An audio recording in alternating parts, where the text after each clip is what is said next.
Meir ibn Gabbay was expelled at the age of 12 from Spain with his family and community in the year of 1492.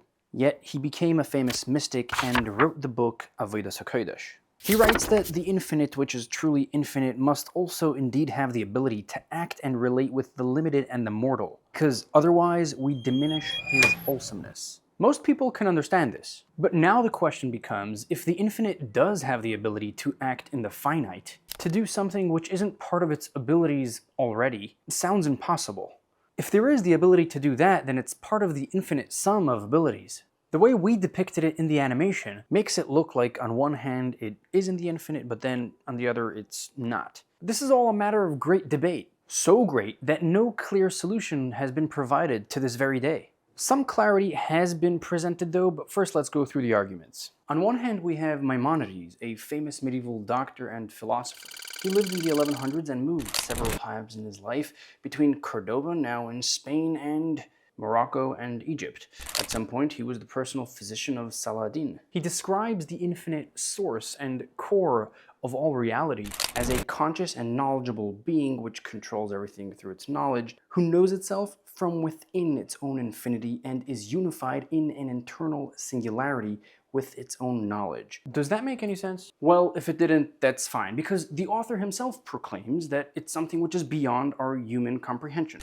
But in short, it means that this infinite being is the sum total of all its abilities, all smudged together within a singularity. On the other side, we have the Maharal, who strongly opposed this view and said it's impossible to give the true infinity any definition. He lived in the 1500s in the European city of Prague.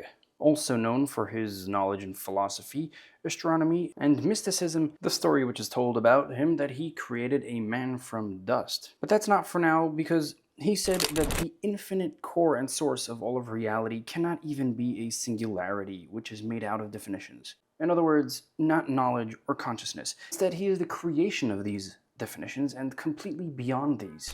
Instead, we must remove all human comprehension we place in this divine source of all reality and understand it is completely beyond us, and realize it is truly undefined. Now, two famous scholars better known in the mystical sphere shared a very similar debate to this, just in more Kabbalistic terms. For this part of the discussion, let's use the terms God and creation. Within God lies the potential for all future creation, which can come.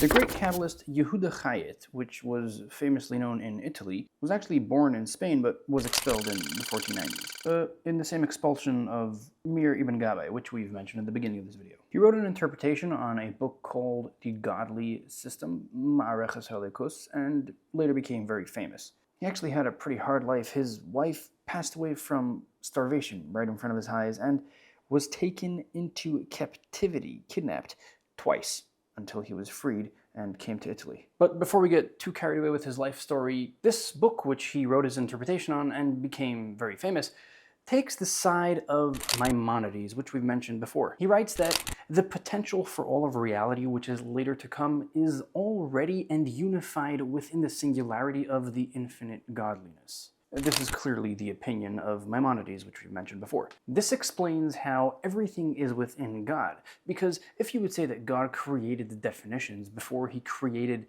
the things, then that would mean that those definitions and things which are created are not really part of him. But another famous Kabbalist seems to be taking the side of the Maharal, that God is far beyond any definitions. The true infinity of God remains undefined and undetailed in every perspective. His name is Menachem Recanati. By the way, my name is also Menachem. Recanati is just a city in Italy where he lived from the year 1250 to 1310. So we have a 2-verse-2 debate over here in this deep mystical and Kabbalistic topic. The Arizal, one of the most famous Kabbalists of all times and perhaps the most influential, lived in the 1500s. Originally in Egypt and later moved to the city of Tzfas. Now, despite being so famous, he actually only taught Kabbalah for 2 years before he passed away at the early age of 38. He offers a rather compelling solution to this argument, so compelling that now I find it hard to understand what the debate was all about. And I'm curious to hear from you guys what you think about this in the comments below. Okay, Here it is. True, God is beyond any possible definition, thereby agreeing with the Maharal and co.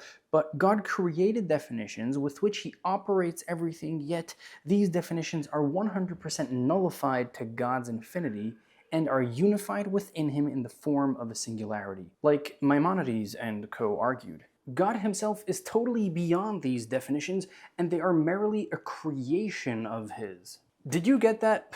Well, neither would I. But if you like this video, don't forget to like and subscribe. Now, to complicate things even further, it is still unclear whether we are to view the ability of God to create these very definitions as things which are within God or not.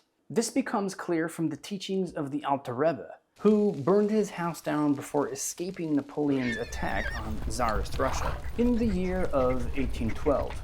As a famed mystic, he discusses these very issues. However, in some of his teachings, it seems that we are to view the ability of God to create these definitions as something which is within God, but in others, it seems, that we are not to view anything within God other than his utter simplicity and true infinity. But wait a second, didn't we say that the Arizal offered a solution to this issue? Is the Alter Rebbe disagreeing with this solution and bringing back the debate? No, that's not what's happening. The Alter Rebbe's two options are within the understanding of the Arizals. The understanding that says that God is truly undefined and has no definitions within him, and these definitions are created by God, and then they are fully nullified and unified with God as a pure singularity, whatever that means. But when we talk about the potentials for these definitions within God, this is where the two options of the Alter Rebbe come up. Are we to view them as something which is in God, or as something which comes only later, and then they're absent from God's being in true infinity? Now, to really understand this topic well, I can't do it in this 7-minute video. So we will post a video describing this infinite energy of God so we can better understand how it works. And then we'll be able to know if it has these definitions and abilities within it, or there's something which only come later. But before that, let me prove to you that we actually don't know which of these two options is the victor. For that, let's explore the teachings of the Rebbe Rashab, who lived in Russia in the times of the fall of the Tsar, the Russian Revolution, in 1917. And with that, we'll have 700 years of Kabbalistic debate and uncertainty. When discussing these topics, he displays two options of how we can understand it. And now, to gain clarity on all this, please check out this video which we created on the topic of the infinite light of God. And if you like this video, don't forget to like and subscribe it, and you can even share it with a friend or two. See you later, and thank you for watching.